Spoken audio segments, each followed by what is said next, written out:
Halo semuanya, aku Frilia dan kali ini kita akan membahas tentang lingkungan. Apakah lingkungan itu berpengaruh terhadap kehidupan kita atau enggak? Sebenarnya di sini tuh banyak orang yang percaya bahwa ketika kita berada di lingkungan yang tepat, maka kita juga akan berada atau melakukan sesuatu yang baik gitu, sesuai dengan lingkungan kita. Dan itu tuh bisa menunjang kehidupan kita selanjutnya atau bisa menunjang kesuksesan kita. Karena kesuksesan kita itu ditentukan oleh proses yang kita jalani selama kita menuju kesuksesan tersebut. Dan selama proses menuju kesuksesan tersebut, tentunya kita nggak sendiri. Kita akan ditemani oleh berbagai macam lingkungan di situ. Nah, banyak orang yang percaya bahwa lingkungan ini tuh sangat berpengaruh terhadap kehidupan kita. Tapi banyak juga yang percaya bahwa lingkungan ini tuh tidak benar-benar berpengaruh terhadap kehidupan kita. Nah, argumennya ketika kita itu pinter, kita itu berprinsip, berpegang teguh pada pendirian kita, kita disiplin, dan lain sebagainya, itu tuh di lingkungan manapun kita bakal bisa beradaptasi, kemudian kita bisa untuk sukses dengan sendirinya gitu. Jadi nggak tergantung dengan lingkungan, tapi tergantung dengan internal kita. Jadi seberapa kita kekeh mau untuk mendapatkan tujuan kita. Ini tuh analoginya sama kayak emas ya. Ketika emas itu ditaruh di suatu tempat indah yang terlihat, dia tuh bernilai. Tapi kalau misalnya ditaruh di tempat misal selokan atau tempat sampah atau tempat-tempat kotor lainnya yang gak wajar gitu, emas tetap bernilai karena itu emas. Tapi semakin kesini tuh aku semakin ngelihat bahwa ketika emas itu ditempatkan di selokan, oke dia emas. Tapi kan gak ada yang notice gitu, tapi kan gak ada yang melihat sehingga ke-valuable-nya dari emas ini tuh bakal tergerus gitu, soalnya nggak ada yang notice tentang hal itu. Nah, orang-orang yang berpendapat seperti emas tersebut, seberapa berharganya emas jika ditaruh di tempat yang kotor atau ditaruh di tempat yang paling rendah, itu tuh tetap emas. Itu merupakan argumen dari orang-orang yang percaya bahwa lingkungan itu sebenarnya sama aja.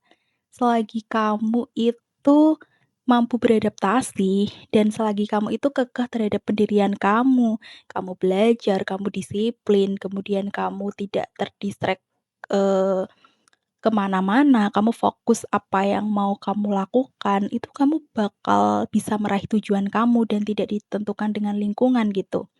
Dan ini pun juga sama ya ketika aku ingin pergi ke universitas di mana aku tuh pengen ngerantau karena dari TK, SD, SMP, SMA itu tuh selalu di, dalam negeri gitu.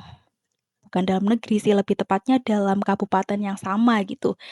Dan ketika aku kuliah, aku tuh pengen memandang dunia dengan cara baru. Aku nggak pengen di situ-situ aja, aku nggak pengen di lingkungan situ-situ aja gitu. Dan pada akhirnya aku memohon kepada orang tuaku bahwa aku pengen ngerantau karena bla bla bla gitu.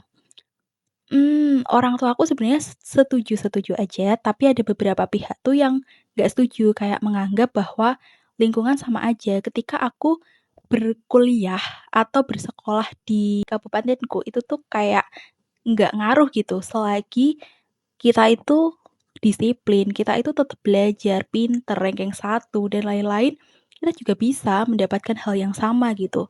Tapi setelah aku benar-benar diizinkan kuliah, kemudian aku berangkat dan ini tahun ketigaku aku kuliah di sini, di perantauan ini, aku tuh sadar akan banyak hal.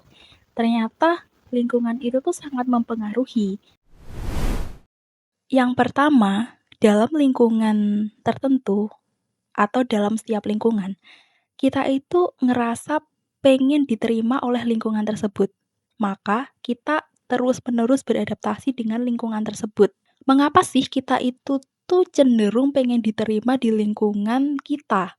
Karena kita itu sebagai makhluk sosial kan. Sebagai makhluk sosial kita itu cenderung pengen bergaul, beradaptasi, bersosialisasi dengan orang lain yang sama-sama nyambung gitu.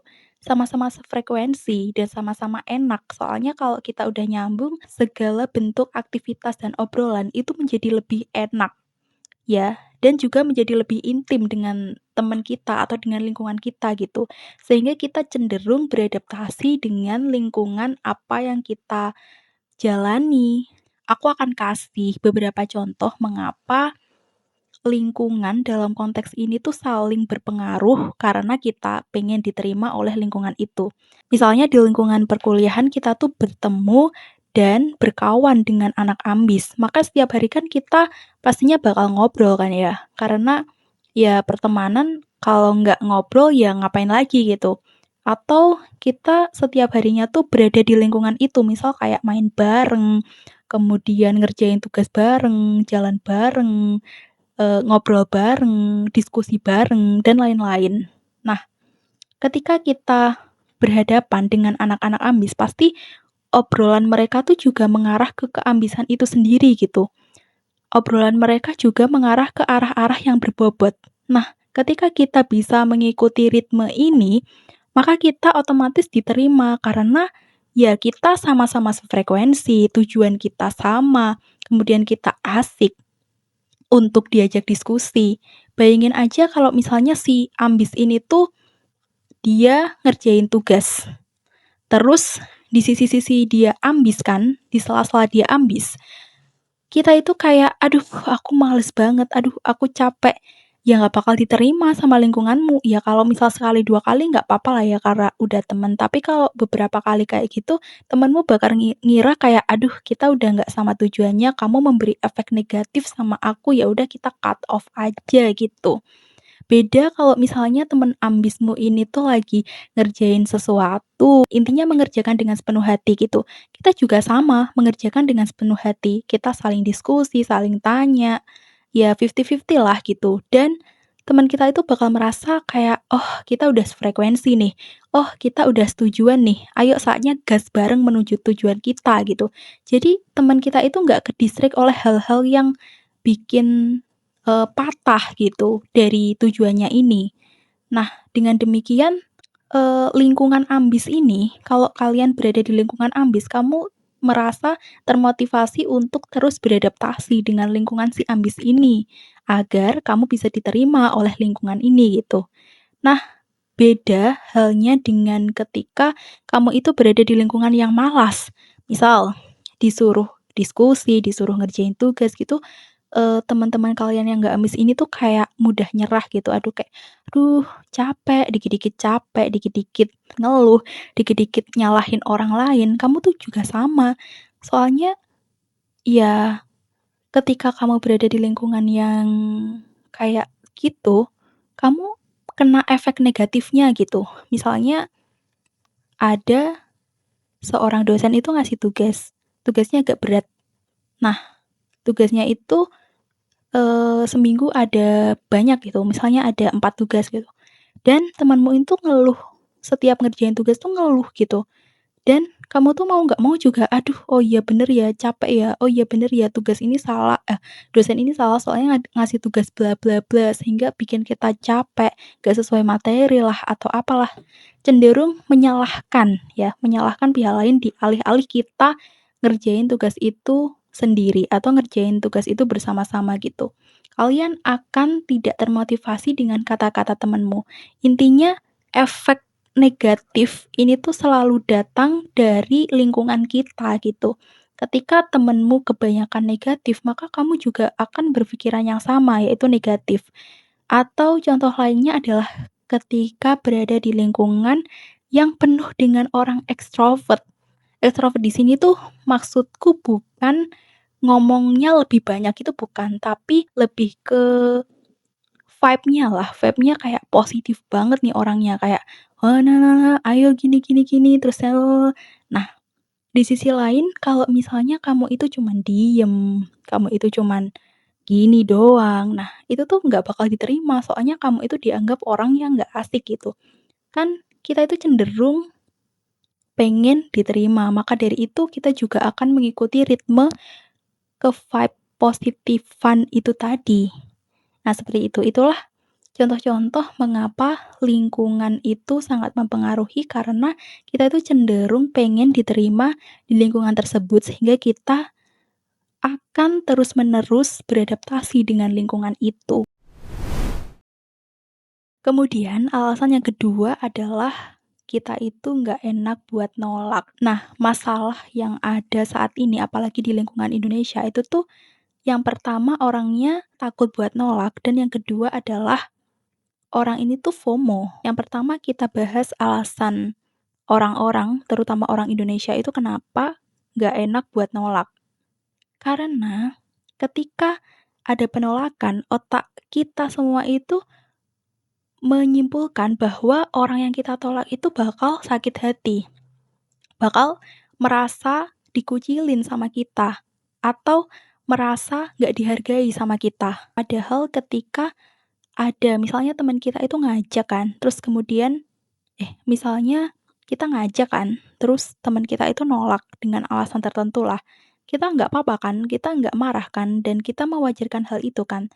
Tetapi dalam pikiran orang Indonesia itu, aku nggak tahu ya, ini tuh kasus umum atau problematika global atau di Indonesia karena aku tinggal di Indonesia dan aku belum pernah ke luar negeri gitu, jadi aku nggak tahu menganalisis atau nggak pernah berinteraksi dengan orang-orang luar gitu, jadi aku nggak tahu dengan siklus mereka tuh gimana.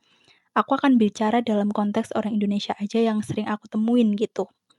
Dan ketika orang-orang ini itu, termasuk aku juga dulu, itu tuh aku kayak sungkan banget buat nolak, aku nggak mau terjadi konflik ketika aku nolak gitu, makanya di semua hal itu aku gas-gasin aja.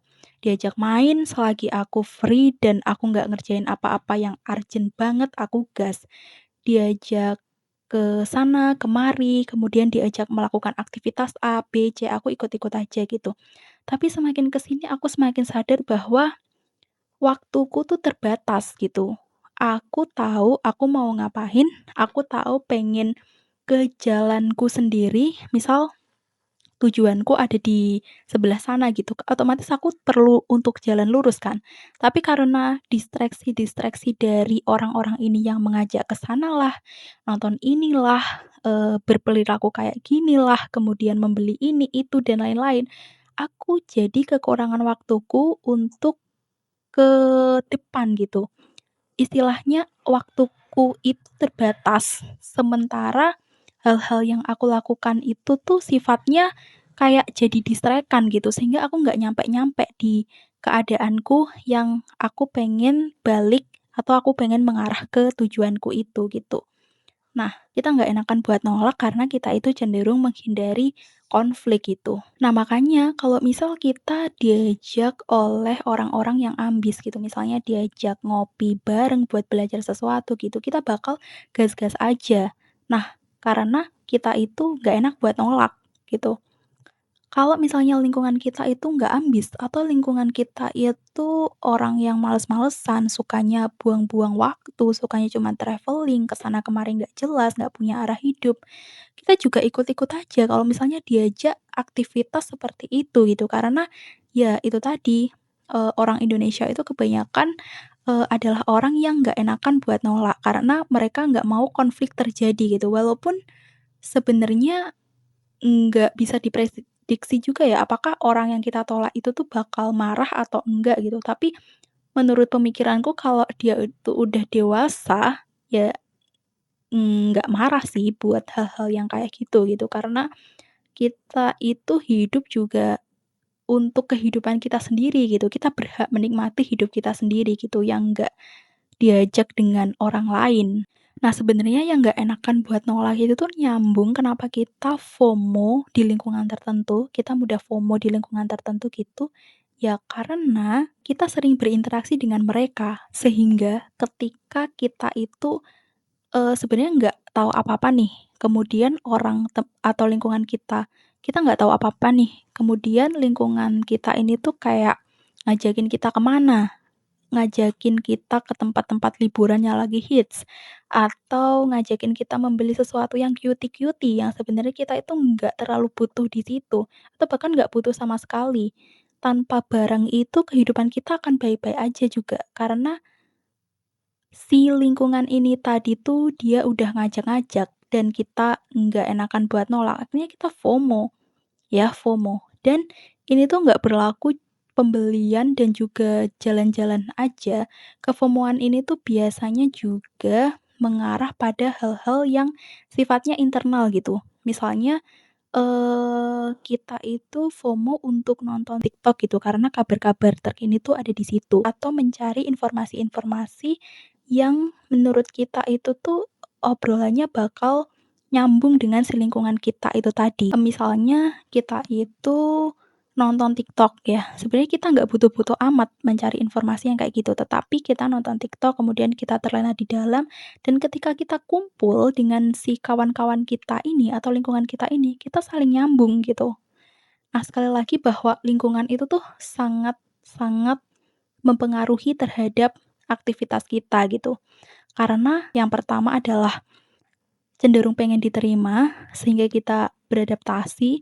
Yang kedua adalah kita itu nggak enakan atau sifat dasar manusia itu nggak enakan, kalau nggak dilatih bilang no, ya selamanya akan ngikut arus gitu. Dan lingkungan itu tuh bikin kita FOMO salah satunya.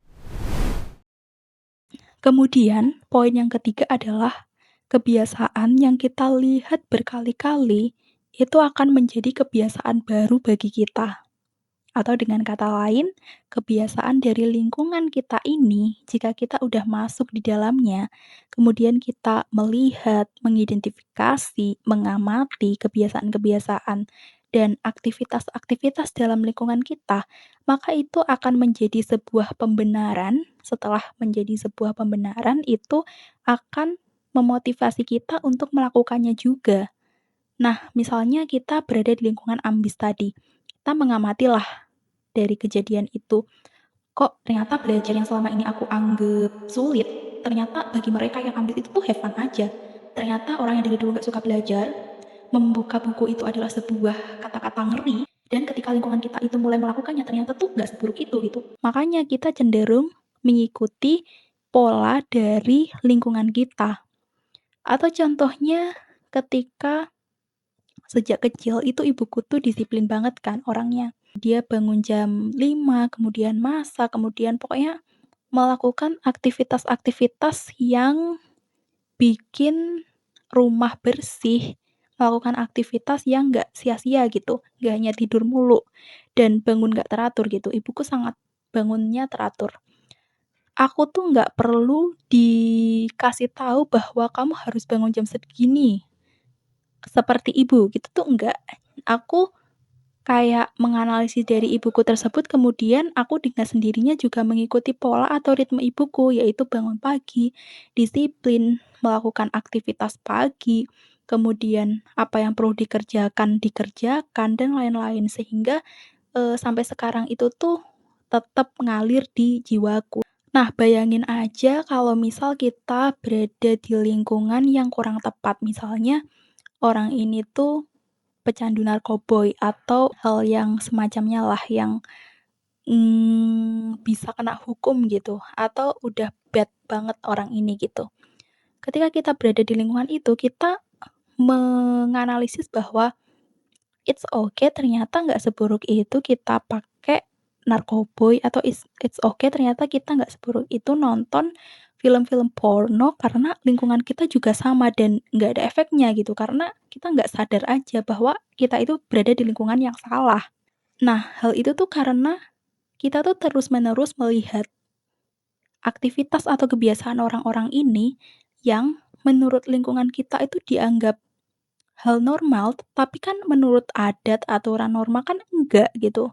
Makanya di sini tuh kebanyakan orang-orang yang berbuat jahat di luar sana tuh menganggap dirinya benar karena mereka tidak sadar melakukan hal yang dianggap masyarakat normal itu salah. Nah, kemudian yang terakhir, ketika kita udah berada dalam lingkup lingkungan tertentu, maka kita tuh merasa intim gitu sehingga ideologi, pemikiran, aktivitas, dan lain itu bisa kita lakukan juga. Jadi, intinya tuh ideologi mereka tuh terlihat benar gitu. Nah, dengan demikian ketika kita sudah merasa intim, sebenarnya ini juga nyambung dari poin ketiga tadi yang di mana kebiasaan yang kita lihat terus-menerus itu menjadi ke akan menjadi penularan kebiasaan baru untuk kita. Nah, di poin keempat ini kan kita berbicara tentang keintiman ya. Ketika kita udah bestie nih sama lingkungan yang ambis ini tadi. Nah, segala sesuatu yang si ambis ini katakan kepada kita itu terlihat benar karena kita sudah merasa dekat. Misalnya, mmm, lomba ini tuh kayaknya asik deh soalnya gini gini gini. Oke, berarti kita menerjemahkan bahwa, "Oh, bisa aja ya lomba ini asik dan why not, kenapa kita nggak mencoba?" Gitu. Kalau misalnya kita merasa intim lingkungan yang salah, misalnya kasus pecandu narkoba itu tadi gitu. Ketika kita udah merasa intim, si pecandu narkoba bilang bahwa, "Hidup ini tuh sebenarnya ngapain sih? Aku tuh nggak punya tujuan hidup," karena tujuan hidup seabstrak itu. Dan juga orang tuaku cerai, kemudian aku mengalami masalah ini, sehingga it's fine jika kita melampiaskannya kepada sesuatu ini, kepada obat ini gitu. Dan mungkin kita juga akan berpikir bahwa, kayaknya benar juga sih apa yang diomongin ini gitu. Nah, jadi bisa dibayangkan kan kalau misalnya kita dekat dengan lingkungan tersebut, entah itu lingkungannya baik atau buruk, selagi lingkungan itu tuh melontarkan segala macam hal, misal ideologi, kemudian aktivitas, kemudian ya pokoknya hal-hal yang bersifat seperti itu, kita akan mudah percaya gitu. Jadi refleksi aja terhadap hal seperti itu dan juga terhadap lingkungan kita saat ini.